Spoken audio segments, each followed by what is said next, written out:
হুঁশ ফিরতে নিখিল হু হু করে কেঁদে দিল। অতি স্নেহ ও আদরে বাচ্চাটিকে বুকে টেনে নিল। ছোট নিথর দেহটা বুকের সঙ্গে মিশিয়ে ফের ডুকরে কেঁদে দেন। ও আল্লাহ, নওয়াফের এই অভিশাপ, তুমি নওয়াফের বাঁচাতে পারবি না। শেষ হয়ে যাবি, ধ্বংস হয়ে যাবি, জীবনেও সুখী হতে পারবি না। মুক্তি থম মেরে বসে আছে। চুপচাপ নিখিলের করুণ আর্তচিৎকার আহাজারি শুনে স্বাধীনেরও খুব কষ্ট লাগলো। চোখের পাপড়ি ভিজে উঠল। চোখের জল মুছে স্বাধীনকে নিখিল গরম পানি করতে আদেশ দিল। স্বাধীন চুপচাপ বাধ্য ছেলের মতন আদেশ পালন করতে বেরিয়ে গেল। এরপর নিখিল মুক্তিকে বলল এক টুকরো সাদা কাপড় দিতে। মুক্তি ঘৃণায় মুখ ফিরিয়ে নিল। আপনার বংশধর আপনারা নিয়ে যান, তার জন্য আমি কাপড় এনে দিতে পারবো না। এমনিতেও আপনার উপর এবং আপনার লম্পট ভাইয়ের উপর আমার বিতৃষ্ণা জমে যাচ্ছে। ঘৃণার সর্বশরীর ঘিন ঘিন করছে, তার উপর আবার কাপড় চাইছেন। আমার তো এখন নিজের বোনকেও সহ্য হচ্ছে না। ইচ্ছে করছে ওই নির্লজ্জ কর্ম করার জন্য ওই দুশ্চরিত্রটাকে সবার আগে মেরে ফেলি। নিখিল বসা থেকে উঠে এসে চট করে মুক্তির গালে একটা সজোরে চর বসিয়ে দিল। আর একটা অতিরিক্ত কথা বলবি না, গাল একদম ফাটিয়ে ফেলবো। যা করেছে তোর বোন আর আমার ভাই করেছে। একটা নিষ্পাপ প্রাণ, কোনো দোষ নেই। ওই ফেরেশতার মতন নিষ্পাপ, ওকে দোষ দিবি না। ও জান্নাতের ফুল একটা। তুই এখন এখান থেকে যা, তোর থেকে কিছু লাগবে না। তোকে আমার বিন্দুমাত্র সহ্য হচ্ছে না। মুক্তি টলমল অস্ত্র নিয়ে দপদপ করে হনহনিয়ে বেরিয়ে গেল। নিখিল পাখির কাছে গিয়ে বসলো। পাখি নিষ্প্রাণ হয়ে শুয়ে আছে। দেহে যেন কোনো প্রাণের অস্তিত্ব নেই। চোখের জলে গালটা স্যাঁতসেঁতে ভেজা। নিখিলকে দেখে ঠোঁট উল্টে ফের বাঁধ ভাঙা কান্নায় কেঁদে দেয় মেয়েটা। নিখিল ওর মাথায় হাত রাখে। কাঁদিস না বোন, আর কত কাঁদবি? আপনি আপার মতন আমাকে চরিত্রহীন খেতাব দেবেন না নিখিল ভাই। না, কারণ আমি বোকা নই। আচ্ছা, তোদের বিয়ে হয়েছে কবে? পাখি গা ঝাঁকিয়ে হু হু করে কেঁদে ফেলল। পুরো 1 বছরের কাছাকাছি হয়ে আসছে। আগে বুঝিনি। মজার ছলে হলেও নওয়াব আমাকে বহুবার ইঙ্গিত দিয়েছিল। তুই এখন বিশ্রাম নে, বাচ্চাটাকে দাফন করতে হবে। নিখিল ভাই একটা কথা রাখবেন, বল। ওই নিষ্পাপ প্রাণটিকে আমার আব্বার পাশে দাফন করবেন। ঠিক আছে। ওকে আমাকে একটু দেখাবেন। নিখিল নীরবে ভাষাহীন মাথা পাকালো। হাতের উল্টো পিঠ দিয়ে ঝাপসা চোখের জল মুছে বলল। হ্যাঁ, দেখাছিস। নিখিল বিছানা থেকে নেমে শিশুটিকে উঁচু করে হাতের তালুতে নিয়ে পাখিকে মুখটি দেখালো। বাচ্চা মুখটি বড় হলে যে বেশ সুন্দর হতো তা অনায়াসে বলা যায়। পাখি খুঁটিয়ে খুঁটিয়ে নিখুঁততার সঙ্গে অনেকক্ষণ দেখলো। অদ্ভুত এক মায়া জাগলো তার।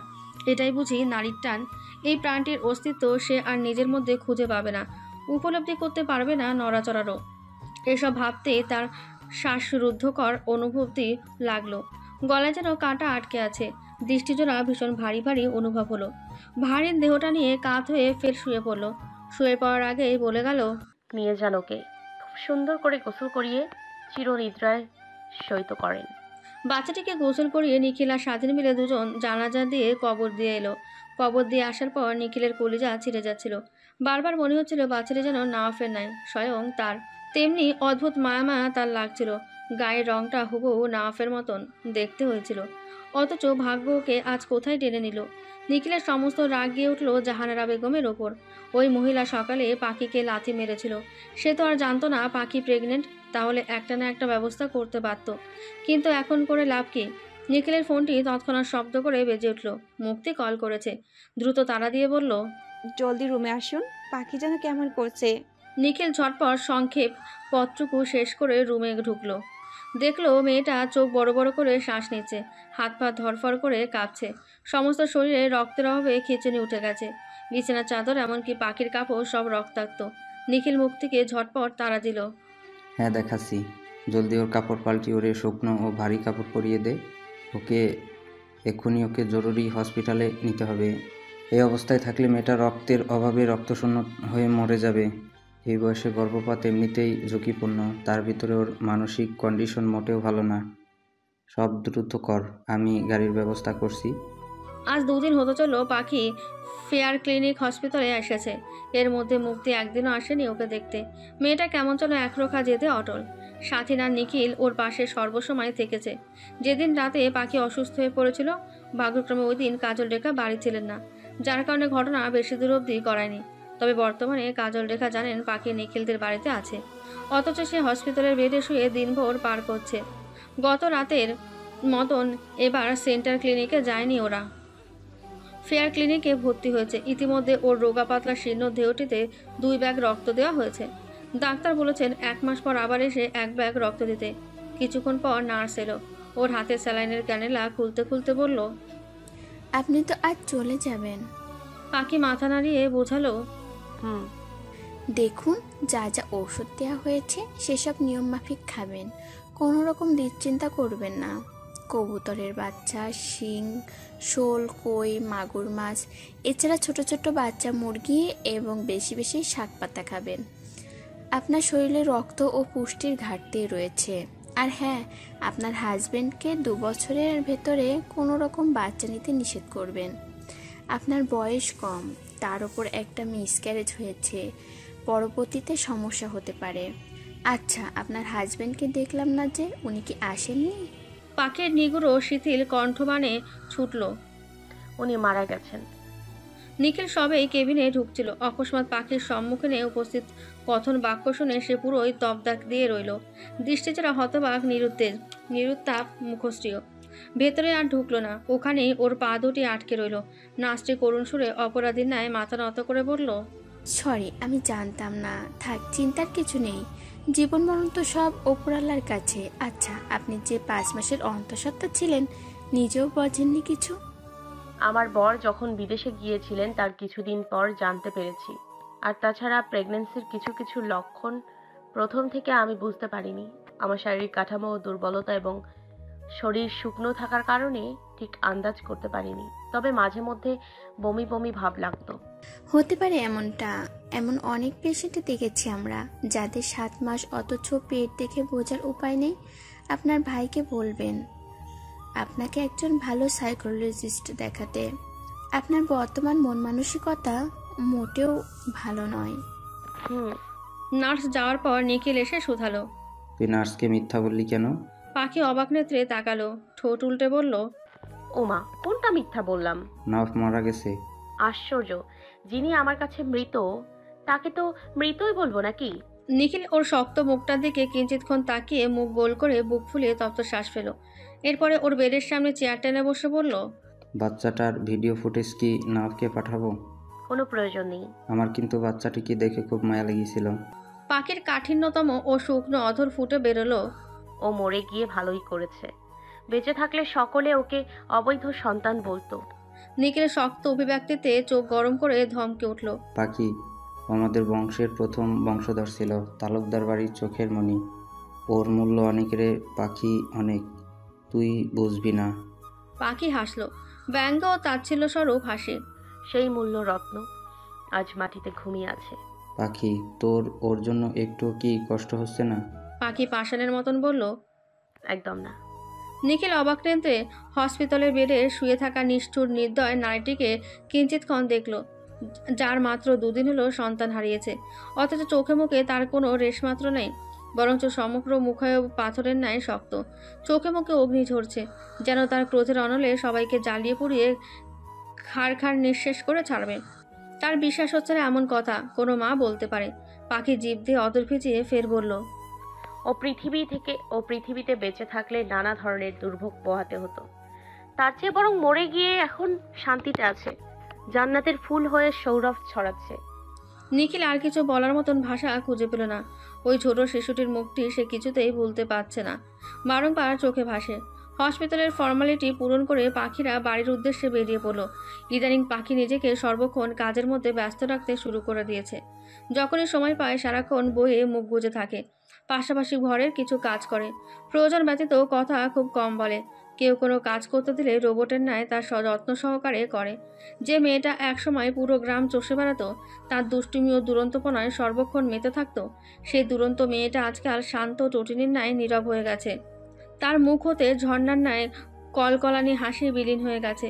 সর্বক্ষণ তিমিটে ঢাকা থাকে মায়াবী মুখ বদনখানা। মিথ্যা বাড়িতে আগের মতন জমজমাট নেই সেই আমোদ ফুর্তিও। এত মানুষ থাকার পরও বাড়িটা কেমন মৃত্যুপুরী মনে হয়। কাজল রেখা মাঝে মধ্যে রাতে পাখির সঙ্গে এসে শোয়। কখনো কখনো মাঝরাতে ওকে জড়িয়ে ধরে কাঁদেন। পাখি টের পায়, কিন্তু ধরা দেয় না। বরঞ্চ একদিন রাতে ওর আম্মার পা চেপে ধরে বলল সে, আমায় ক্ষমা করো আম্মা, আমি তোমাদের মনে অনেক কষ্ট দিয়ে ফেলেছি, অনেক অন্যায় করেছি। তোমার অবাধ্য হয়েছি। আগে যা যা করেছি নতুন করে আর করব না। তোমার অবাধ্য আর হব না আম্মা।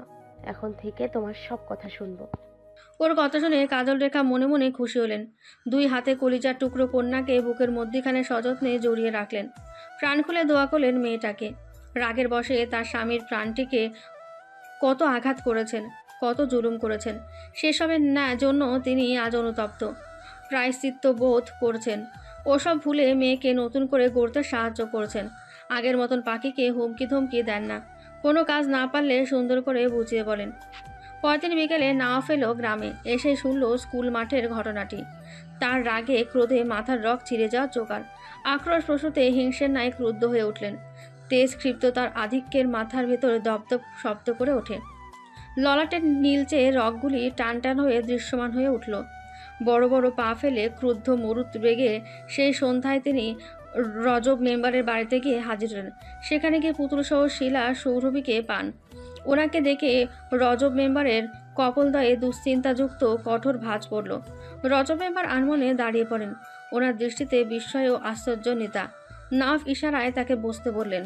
পুতুলদের মুখোমুখি হয়ে চেয়ার টেনে পায়ের ওপর পা তুলে তিনি বসে পড়লেন। ওনার মুখায়বের অভিব্যক্তি বেশ শান্ত, যেন ঝড় আসার পূর্বাভাস বলা চলে। বলিষ্ঠ সিক্স প্যাক সুস্বাস্থ্যবানের মতন লম্বাচোরা লোককে দেখলে যে কারোরই ভয় পাওয়ার মতন কথা। তাদের গ্রামে এমন সুদর্শন লম্বাচোরা পুরুষ খুব কম সংখ্যকই আছে। তার ভেতরে তিনি তুখোর ক্ষমতাবান একজন ধনাঢ্য পরিবারের সন্তান। সেখানে ভয় পাওয়া তো কথাই। আবার লোকটা সব চরিত্রে একটু বেকায়দার মতন। মেধা সর্বসময় সপ্তম আকাশস্তম্ভী থাকে। কিছুটা খিটমিটে স্বভাবের। নারী পুরুষ বুড়া গুড়া বাদ বিচার করে না। বিচার যখন করা হয় তখন যাকে অন্যায়কারী মনে হয় তার কপালে ওনার কঠোর উত্তম মধ্যম জোটে। আগে থেকে ওনাকে দেখলে ওদের ভয়ে প্রাণ কাঁপত। সেই লোকটা এখন স্বয়ং ওদের মুখোমুখি হয়ে বসে আছে। তা দেখে তিনজনের মুখের ভাষায় খই হারালো। হাত পা ক্রমশ ঠান্ডা হয়ে এলো। নাফ ওদের সামনে থেকে একটা বই টেনে নিল। উল্টে পাল্টে বইটা দেখতে দেখতে কাঠিন্য শক্ত আদল হতে বেরিয়ে এলো, কে নওয়াব ভাইয়ের খেয়ে ছেড়ে দেওয়ার মাল। কথাটা শুনে ওদের তিনজনের মাথায় বিনা ঝড়ে বজ্রপাত পড়ল। ভয়ে কলিজা পর্যন্ত কাঁপছে। গলা শুকিয়ে কাঠ মনে হলো। তিনজনের মুখের দিকে ভয় ভয় চোখে চাওয়াচাই করলো। চোখে চোখে ইশারায় ওদের ভাষাহীন কথা চলে। না ফুটে গিয়ে উঠানের মধ্যে থেকে কতগুলি কাঁচা ডাল থেকে একটি চাম্বুলের কাঁচা মোটা ডাল হাতে তুলে নিল। এরপরে শাঁসা করে লম্বাটে লম্বাটে পা ফেলে ফের ঘরের ভেতরে ফিরে এলেন। রজব মেম্বার এখনও নির্বাক। তার মুখে কোনো শব্দ নেই। নিজেরই কেমন যেন ছোট মনে হলো এই বলবান শক্তিশালী ছেলেটার কাছে। ছেলেটার কাঁধের নিচে পড়ে থাকেন তিনি। তার উপর এলাকার বিচার সালিশ করেন। 19 থেকে 20 ছলেই হাত চলে। সে ছেলেটা কারণ ছাড়া তো তাদের বাড়িতে আসার কথা নয়। নিশ্চয়ই বড় ধরনের কারণ রয়েছে। বেশ ভালো করে চেনা আছে ছেলেটাকে। অকারণে আসবেন না তিনি। তার গুণধর মেয়ে কোনো অঘটন ঘটিয়ে তা সুনিশ্চিত। তবে কথা হচ্ছে তার সামনে বসে তার মেয়েকেই পিটাবে নাকি ছেলেটা। তিনি গলদেশ তরল পানীয় দিয়ে ভিজিয়ে নিয়ে বললেন, এসব কি করছো বাবা? কেন আপনি জানেন না? রজব এবার আমতা আমতা করলেন। না পুনরায় কাঠিন্যতম মুখশ্রীতে বলে, যেসব কাজ আপনার করা উচিত ছিল সেসব আমি করছি। আপনারা তো বসে বসে মাস শেষে শুধু স্কুলে টাকা গিলেন, কাজের কাজ কিছুই করেন না। আচ্ছা একটা কথা বলুন তো, আপনাকে স্কুলের কমিটি বানিয়েছে কে? আজকের পর থেকে আপনাকে কমিটি পদ থেকে অব্যাহতি দেওয়া হলো। রজব এবার ক্ষণ মুহূর্তকাল থম মেরে রইলেন। হুঁশ ফিরতেই তিনি নাওয়াফের দিকে আকুতি মিনতি করে কাতর চোখে তাকালেন। এমনটা করো না বাবা। নাফ ওনাকে অসম্পূর্ণ অবজ্ঞা করলেন। পুতুলদের উদ্দেশ্যে বেশ শান্ত স্বরে বললেন, তোদের একটা সুযোগ দিচ্ছি, নিজের গালে নিজেরাই জুতো দিয়ে মোট 10টা করে চড় মারবি। সেটা না পারলে আমাকে বল, আমি দিয়ে দিব। বল রাজি? পুতুল ভয়াতুর কণ্ঠে কাঁপতে কাঁপতে উত্তর দিল, না না স্যার, আপনি কষ্ট করবেন না, আমরা নিজে দিচ্ছি। ওরা নিজেরাই নিজেদের গালকে জুতো দিয়ে পিটাতে লাগলো। নাফ সেসব ভিডিও ধারণ করে সামাজিক যোগাযোগ মাধ্যমে ছড়িয়ে দিল। এরপর উঠে দাঁড়ালেন। ঘর থেকে বেরিয়ে যাওয়ার আগে বললেন, আগামীকালও স্কুলে আসলে 3 জনে গিয়ে ওর কাছে ক্ষমা চাইবি, ঠিক আছে? শিলা দৃষ্টি নত করে বলল, জি জি স্যার। আর হ্যাঁ, আগামীকাল থেকে একটাকেও যেন আমার কোচিং সেন্টারের আশপাশেও না দেখি। আর রজব মেম্বার, আপনাকে একটা সুযোগ দিচ্ছি, এরপরে যেন ভুলভাল বিচার করতে আপনাকে স্কুলের অলিন্দেও না দেখি, তাহলে সেদিন কমিটির পদটি তো যাবেই, সঙ্গে মেম্বারের পদটিও হারাবেন। কথাটি মাথায় রাখবেন। এরপরে তিনি বেরিয়ে যান। এর মধ্যে কেটে গেছে পুরো একটা সপ্তাহ। পাখি আগের থেকে একটু সুস্থ। শারীরিক সুস্থতার সঙ্গে নিজের মন মানসিকতা শক্ত কাঠিন্যতব্য করে গড়ে তোলার কার্যক্রমে নেমেছে। স্কুলে এখনও যাওয়া শুরু করেনি, তবে 2-1 দিনের ভেতরে শুরু করবে। দুপুরের দিকে মেয়েটা পুকুরের পাড়ে সানের ঘাটে বসেছিল। পুকুরের স্বচ্ছ পানিতে পা ভিজিয়ে মাছকে খাবার দিচ্ছিল। মনটা বিষণ্ণতার চাদরে আবৃত। কোন এক অমোঘ চিন্তায় উদাস উদাস অক্ষিকূট। ঠিক তখন কতকগুলি নরনারীর কণ্ঠে গলা ওর কর্ণে এসে হুহু করে এসে বাজল। গলাগুলি বড্ড পরিচিত মনে হলো। এক বিস্ময় কৌতূহল ও আগ্রহ নিয়ে সে পুকুর পাড়ের টিনের বেড়ার নিচ দিয়ে উঁকি দিল। অমনি লম্বাটে পুরুষটির পাশাপাশি তার নব্যশ্রী সিমরানের জুতো দেখতে পেল। সিমরান ও না বেশ পাশাপাশি, তাদের জুতো সে অনুযায়ী সে দেখতে পাচ্ছে। সঙ্গে আরও অনেকে আছে। পাখির অকস্মাৎ মনে হলো তার শরীরে কেউ ধারালো ছুরি বসিয়ে দিয়েছে। বুকটা খুব ভারী ও পাথর চাপা মনে হলো। কেউ যেন সযত্নে চিত্তে কাটা ফুটিয়ে দিয়েছে। তীব্র জ্বলনির সৃষ্টি সে ইতিমধ্যেই টের পাচ্ছে। দিয়েছে তো খুব যত্ন করে তিনি ওকে ভেঙে দিয়েছেন।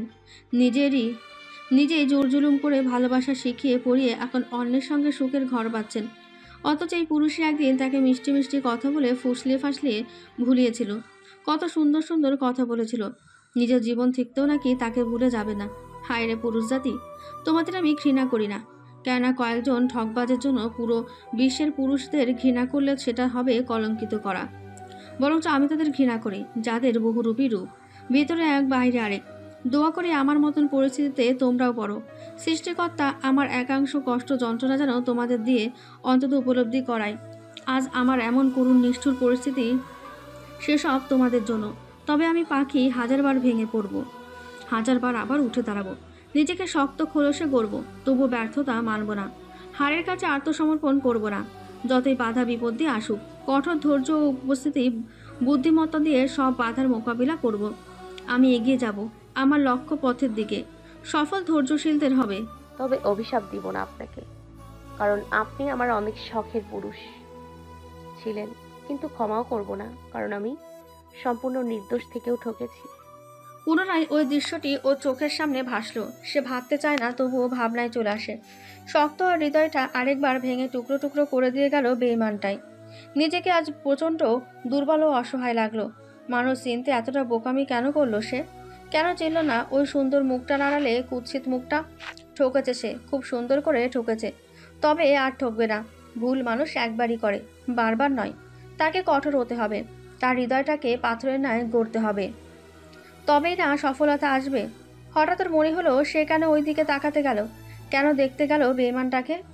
কণ্ঠের স্বর শুনেও তার সতর্ক হওয়া উচিত ছিল, তবুও বেহায়ের মতো উঁকি মেরে দেখতে গেল কেন? ভীষণ রাগ লাগলো চোখ দুটির ওপর গিয়ে। তার চোখ দুটিকে কেন এত বেহায়াপনা নির্লজ্জ হতে হলো? সর্বশেষে চরম রোষ ক্ষোভ আক্রোশ নিয়ে গিয়ে পড়ল অক্ষিপটের ওপর। তীব্র দাবানল ক্রোধের বশবর্তী হয়ে সে দুটো দৃষ্টি যুগলের মধ্যে ঢুকিয়ে দিল। ক্ষণিকের মধ্যে আঙুল দুটি চোখের গভীরে গিয়ে ঢুকে পড়ল। সঙ্গে সঙ্গে তরলীকৃত রক্ত বেরিয়ে এলো। আরেক চোখ দিয়ে রক্ত বের হয়নি, তবে রক্ত জমাট বেঁধে এসেছে। সে জলদি তড়িঘড়ি করে এক চোখ চেপে ধরে ঘরের দিকে অশান্ত চয়নে ছুটল। সামনের দরজায় মুক্তিকে সবজি কাটতে দেখল। পাখির চোখ দিয়ে রক্ত পড়া দেখে মুক্তি উদ্বিগ্নগ্রস্ত হলো। সে ব্যস্ত চয়নে অস্থির চিত্তে দ্রুত ছুটে এলো। এ কি, তোর চোখ দিয়ে রক্ত পড়ছে কেন? চোখ মনের অবাধ্য হয়েছিল আপা, তাই তার প্রাপ্য শাস্তি পেয়েছে। মুক্তির ইচ্ছে করলো ঠাটিয়ে ওকে একটা চর বসাতে। কত বড় মাপের ফাজিল! পরের ওপর রাগ নিয়ে নিজের ক্ষতি করতে নেমে পড়ে লেগেছে। এই মেয়েটা এখনো কি ছোট? এত এত কাণ্ড ঘটে গেল, তবুও নিজের ভালো মন্দ বুঝলো না। তার হয়েছে যত জ্বালা। সংসারের বড় মেয়ে হওয়ার ফলস্বরূপ সব কিছু তাকে সামলাতে হয়। আপাতত পরিস্থিতি বুঝে সে চুপ রইল। কাজল রেখা ঘর ছেড়ে বেরিয়ে এলেন। নিখুঁততার সঙ্গে পাখির চোখ দেখে বললেন, মুক্তি, সব পরে হবে। পাখিকে আগে চক্ষু হাসপাতালে নিয়ে যা, সবজি কাটবো আমি। পাখির দিকে কটমট করে শক্ত চোখে এক পলক তাকিয়ে মুক্তি বলল, ঠিক আছে চলেন মহারানী, সারাদিন আমার কাজ হলো আপনাকে নিয়ে হসপিটাল দৌড়ানো। পাখি স্বল্প হাসলো। বিরক্ত হচ্ছ নাকি? না না না, আপনার উপর বিরক্ত হব কেন? এত কর্মকাণ্ড করছেন আপনি। বিরক্ত না হয়ে আপনার পায়ে সালাম করে মাথায় তুলে রাখা উচিত। আমি বলি কি আমার মাথা ঠিক নেই? তুমি একটা কাজ করতে পারো, আমাকে পাগলা গারদে পাঠিয়ে দাও। পাখির কথা শুনে মুক্তি ক্ষণকাল সময় থম মেরে রইল। পর মুহূর্তে নিজেকে ধাতস্থ করে বলল, সেদিন বেশি বাকি নাই, আধ পাগল তো এখনই হয়ে আছিস। কথা বলতে বলতে মুক্তি দক্ষতার সঙ্গে একটি ওড়না মাথায় পেঁচিয়ে নিল। পার্স হাতে নিয়ে দ্রুত পাখিকে ধরে মেন রাস্তায় উঠে এলো। এই মধ্যাহ্ন প্রহরে অটো ভ্যান পাওয়া মুশকিল, কিছুটা সামনে এগোলে পাওয়া যেতে পারে। তারা অটো না পেয়ে সামনের দিকে অগ্রসর হলো। নরম একটি কাপড় দিয়ে পাখির রক্তাক্ত চোখটি চেপে ধরে মুখটি হেঁটে যাচ্ছিল। তৎক্ষণাৎ নিখিল নাহক সহ ওদের কাজের মহল রাস্তা পথে চোখে পড়ল। দুপুর দুপুর ওরা গ্রামের রাস্তায় বের হয়েছিল হাঁটাহাঁটি করতে। না ফাঁসতে চায়নি, ওর কাজিনটা ওকে টেনে এনেছে। পথমধ্যে পাখিকে রক্তাক্ত অবস্থায় এগিয়ে আসতে দেখে ওনার বুকটা জ্বলে পুড়ে দুমড়ে মুচড়ে ওঠে। পরনে কেউ যেন সুই ফুটিয়ে দিয়েছে এমন যন্ত্রণা হতে লাগলো। বক্ষ অভ্যন্তরে ধক করে কেঁপে ওঠে হৃৎপিণ্ড, ধুকপুকানির শব্দ ভীষণ আকারে বেড়ে গেল। দুশ্চিন্তায় মাথা ফেটে যাওয়া জোগাড়। একটা মেয়ের উপর এতটা শারীরিক মানসিক যন্ত্রণা কেন যায়? ওনার ওপর আসতে পারে না কষ্ট? ওর যত কষ্ট যন্ত্রণা সব ওনার হতে পারে না। সে চায় তার কলিজাটা শারীরিক ও মানসিকভাবে ভালো থাকুক, তবু যেন মেয়েটার বিপদ কাটে না। একের পর এক লেগেই আছে। ওর রক্তাক্ত চোখটি ওনাকে বড্ড দুর্বল করে তুলল। নিজেকে কিছুতেই দমিয়ে রাখতে পারলে না। শার্টের হাতা গুটিয়ে শাসা করে পাখির নিকটে উন্মাদের ন্যায় তিনি এগিয়ে যাচ্ছিলেন। নিখিল ওনাকে পথের মধ্যে থামিয়ে দিল। না, ওইদিকে যাস না, কাজল রেখা খালা বাড়ি আছেন, দেখলে কেলেঙ্কারি হয়ে যাবে। তাছাড়া মুক্তি কিন্তু ভীষণ রেগে আছে, পরে সমস্যা হবে। তবে আমি গিয়ে দেখছি ব্যাপারটা। নাফ থেমে গেল ঠিকই, তবে ওনার বুকের ভেতরে তীব্র ব্যথার জ্বলুনি কমল না। নীরবে নির্বিঘ্নে নিষ্প্রাণ দেহে নিখিলের এগিয়ে যাওয়াটা কেবল দেখল। এক সময়ে যে নারীটা তার সবচেয়ে বেশি প্রিয় আপন ছিল, যার নগ্ন পায়ে সৌরভে তিনি দীর্ঘ রজনী ধরে মগ্ন থাকতেন। দুটো দেহ একই সুতোয় মিলেমিশে একাকার হয়ে থাকত। যতটা কাছে থাকলে ওর প্রতিটা নিঃশ্বাসের গতি গণনা করা যায়, ঠিক ততটা কাছে থাকতেন। অথচ আজ সেই নারীটার কাছে যেতে হলেও তাকে উপদেশ মান্য করতে হচ্ছে। ভেতরে ভেতরে উদ্বিগ্ন অস্থিরতায় তিনি ভেঙে পড়লেন। এমনটা তো কখনো চাননি, তবে কেন এমন হলো? চেয়েছিলেন প্রিয় নারীটিকে নিয়ে সুখের একটা ঘর বাঁধতে। তার সাজানো গোছানো স্বপ্ন বোনাগুলি দমকা হাওয়া এসে এলোমেলো করে দিয়ে গেল, সঙ্গে ওনাকে পুরোপুরিভাবে ভেঙে দিয়ে গেছে। আজ সে নিঃসঙ্গ, একা। নিখিল ধাঁধা করে ওদের দিকে এগিয়ে আসছিল। মুক্তি নিখিলের পায়ের দিকে একটি ভাঙা ইট ছুঁড়ে মারল। তর্জনে আঙুল তুলে অগ্নিঝরার কণ্ঠে ফাঁসালো, খবরদার, মৃধা বাড়ির আশেপাশে যেন তালুকদার বাড়ির ছেলের ছায়া না পড়ে। তালুকদাররা মৃধাদের জন্য অশুভ, ওরা মৃধা বাড়ির জন্য অভিশপ্ত, ঘর তোর অভিশপ্ত, যেই অভিশাপ সহজে মোচন করা যায় না। অতএব ওদের বাড়ির কাউকে আমাদের ত্রিসীমানায় আমরা বরাদ্দ করব না। মুক্তির রাগে ঝরা কণ্ঠ শুনে নিখিল চোখ মুখ কুঁচকে ফেলল। তার ললার জুড়ে চিন্তিত ভাঁজে তিনটি রেখা স্পষ্ট। সে ভাবল, এইটাই আবার হঠাৎ করে কি হলো? আগে তো বেশ ভালোই ছিল। সে মুক্তিকে চোখ রাঙালো। মুক্তি, এটা কিন্তু বেশি বাড়াবাড়ি হয়ে যাচ্ছে। মুক্তি নিখিলের কোনো কথা কানে তুলল না, প্রত্যুত্তরে কিছু বলল না, বরঞ্চ নিখিলের থেকে মুখ ঘুরিয়ে নিল। চলন্ত রাস্তায় একটি অটো ডেকে উঠে বসলো। এরপরে ওদের দৃষ্টিসীমা অতিক্রম করে বেরিয়ে গেল। নাফ সহ সকলে বিস্মিত। নিখিলের মুখ খুব ভার হয়ে দেখা গেল। সে বুঝেছে নাফকে ওর সঙ্গে দেখে মুক্তি ওকে কড়া কথা শুনিয়েছে। ওরা চক্ষু হাসপাতালে পৌঁছালো বেলা 3টের দিকে। চক্ষু হাসপাতালে গিয়ে চোখের ড্রেসিং শেষে ডাক্তার বললেন, ডান পাশে চোখের আঘাত গভীর নয়, তবে বাম পাশে একটা গভীর। আপাতত তারা পরীক্ষা করে ওষুধ দেবে, একটা চশমাও দেবে। এরপরে প্রতি মাসে মাসে এসে চেক আপ করে যেতে হবে। চক্ষু হাসপাতালে থাকা লাগছে একদিন। এরপরে ওরা বাড়ি ফিরে এলো। চোখের ডাক্তার দেখানোর পরও রোজই তার মাথা ব্যথা সহ চোখ ব্যথা শুরু করে দেয়। আগে এমন ছিল না, তখন তো চোখ ভালো ছিল, তবে ওষুধ খেলে আবার ভালো লাগে। ওষুধ খাওয়া বন্ধ করলে আবার ব্যথার আন্দোলন শুরু করে দেয়। সারাক্ষণ কালো ও মোটা ফ্রেমে চশমা চোখে পরে রাখতে হয়। এভাবেই চলছে ওর বিপর্যয়ের নির্মমতম খেলা জীবন। তবুও সুন্দর জীবনের প্রতি ওর কোনো অভিযোগ রইল না। চলুক না যেমন চলছে। এত ঝড় তাণ্ডব যাওয়ার পরও যে বেঁচে আছে, এটাই অনেক। কিছুটা সুস্থ হতে পরদিন থেকে স্কুলে যাওয়ার সিদ্ধান্ত নিল। বর্তমানে স্কুলে কোচিং চলছে। সকাল 9টা থেকে দুপুর 12টা পর্যন্ত বাধ্যতামূলক। করলেও টাকা দিতে হবে, না করলেও টাকা দিতে হবে। মোট 150 জন ফাইনালে গিয়েছে, বাকিরা সব ডাব্বা মেরেছে। পরদিন সকাল 8টায় হাত মুখ ধুয়ে আয়নার সামনে দাঁড়াতে গিয়ে দেখলো ও চুল কোমর ছড়িয়েছে। লোকটা কোকড়া ও লম্বা চুল বেশ পছন্দ করতেন। কখনো কখনো চুলের ভেতরে মুখ গুজে বসে থাকতেন, আচমকা পাখির মেজাজ খারাপ লাগলো। যতই সে চাচ্ছে ওনাকে ভুলে থাকতে, উল্টো উনি মাথায় চড়ে নাচছেন। পাখি সেলাই মেশিনের ওপর থেকে ধারালো কাপড় কাটার কেচি নিয়ে এলো। লম্বা চুলগুলি হাতের মুঠোয় নিয়ে এসে কেটে অর্ধেক বানিয়ে ফেললো। এবার শান্তি লাগছে। ওনার পছন্দের কোনো জিনিস সে আর রাখবে না। তবে একটু কষ্ট লাগলো। এত লম্বা চুল কাটতে গিয়ে তার ভীষণ মায়াও জন্মেছিল। তবে লাভ কি? ওনার যা পছন্দ সে তা পরিত্যাগ ও বর্জন করবে। মুক্তি এসেছিল ড্রেসিং টেবিল থেকে চিরুনি নিতে। এসে পাখির অদ্ভুত পাগলামো আচরণ দেখে পুরোই হতভম্ব হয়ে গেল। তার মেজাজ চটে গেল। ওর গালে হাত বাড়িয়ে একটা চর বসিয়ে বলল, পাগল হয়েছিস? এত বড় লম্বা চুল কাটতে গেলি শুনি কোন দুঃখে? যাকে ঘৃণা করি তার চিহ্ন, তার পছন্দ, তার ভালো লাগা এসব বয়ে বেড়ানো পাপ আপা। ঘৃণিততম পাপ, কঠিনতম পাপ। আর সেই পাপ আমি বয়ে বেড়াতে চাই না, তাই পাপ মোচন করছি। মুক্তি হতাশ হলো। দপদপ করে রেগে বেরিয়ে গেল। পাখি কিঞ্চিত হাসলো।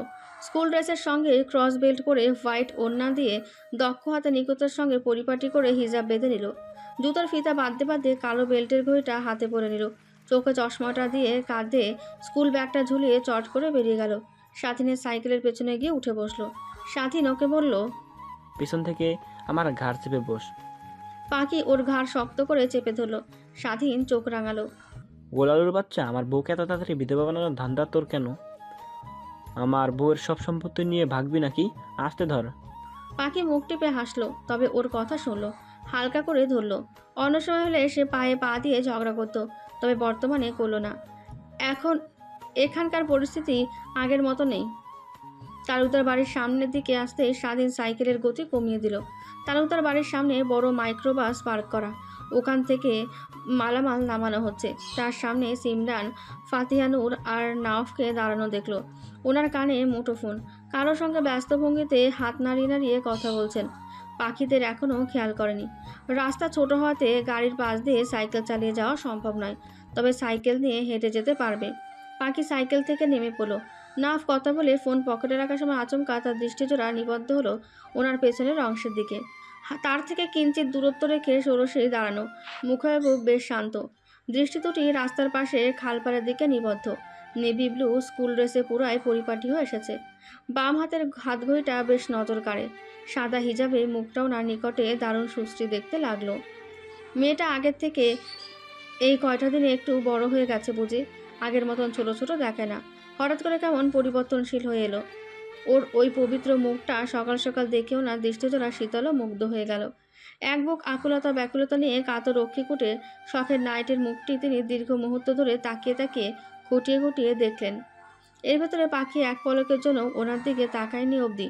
উল্টে ওনার থেকে এক হাত দ্রুত রেখে শক্ত আদলে পাশ কাটিয়ে হেঁটে চলে গেল। না ওনার দিকে একবার ফিরে তাকিয়েছে, না ওনার সঙ্গে কোনো প্রকার কথা বলেছে। ওর এমন অদ্ভুত আচরণে তিনি পুরোই শখ। কিঞ্চিতক্ষণ থম মেরে নিস্তব্ধ হয়ে রইলেন। মেয়েটার এই এড়িয়ে যাওয়াটা, অবহেলা করাটা তিনি ঠিক কিছুতেই মেনে নিতে পারছে না। ওর অবহেলাগুলি ওনার বুকের ভেতরে ধারালো তীরের মতন গিয়ে বিঁধল। বক্ষকুলে তীব্র ব্যথার যন্ত্রণা ও ক্ষতের সৃষ্টি বাড়িয়ে তুলল। সে ফাতিহা নূরকে দেখে ওদের পিছু পিছু ছুটলেন, তবে হাতের নাগালে পেলেন না। সাইকেলে করে পাখিটা ততক্ষণে দৃষ্টিসীমা পার হয়ে গিয়েছে। নাফের কেমন যেন লাগলো। দু পা অসাড় হয়ে এলো। চোখের পাপড়িগুলি ভারী ভারী অনুভব করলো। শক্তপোক্ত পুরুষটা পুরোদমে ভেঙে এলো। দপ করে মাঝ রাস্তার মধ্যে বসে পড়লেন। চোখ দুটি ওনার জলে চিকচিক করছে। বুকটা ভেঙে চুরে অসাড় লাগলো। নারীর পরিবর্তন সত্যি ভয়ঙ্কর। যে নারী একসময় তাকে দেখলে পাগলের মতো ছুটে আসতো, তার কণ্ঠ শোনার জন্য ক্ষণে ক্ষণে অস্থির হতো, দিনের মধ্যে 36 বার কল করত, আজ সে নারী তার দিকে ফিরেও তাকাচ্ছে না। এ কেমন ভয়ঙ্কর পরিবর্তন! এমন পরিবর্তন তো তিনি চাননি। সত্যি একজন নারী চাইলে একজন পুরুষকে গড়তে পারে, আবার ভেঙেও দিতে পারে। ফাতিহা নূর এসে নাওফের পাশে বসলো। ঠিক আছে। নাওফ রক্ত জবার মতন রক্তিম ও ছলছল দৃষ্টিজোড়া নিয়ে ওর আম্মার দিকে এক পলক তাকালো। ফাতিহা নূরের বুকটা তৎক্ষণাৎ ধক করে উঠল। তার শক্তপোক্ত ছেলেটার একই হাল। তিনি ওনাকে সহসা চোখের পানি ফেলতে দেখতেন না, অতি কষ্ট পাওয়া ছাড়া। আজ সেই তার আদরের ছেলেটির চোখে একই নোনা জল গড়ায়। তিনি ব্যাকুল ও অস্থির হয়ে উঠলেন। কি হয়েছে নওয়াব, ঠিক আছিস তুই? নাফ কথা বলতে পারল না। তার জবান অবরুদ্ধ ও কেঁপে কেঁপে হয়ে আসছে। চট করে ধুলোময় ঝেড়ে উঠে পড়লেন। এরপরে শাসা করে ক্লাব ঘরের উদ্দেশ্যে বেরিয়ে পড়লেন। ওর আম্মি পুরোই হতবিহলতায় থ হয়ে রইল। ছেলের অকস্মাৎ পরিবর্তনে তিনি নির্বোধের ন্যায় ফ্যাল করে তাকিয়ে রইলেন। আজকাল ছেলেটা এমন হয়েছে যে অদ্ভুত অদ্ভুত আচরণ করতে শুরু করে দিয়েছে।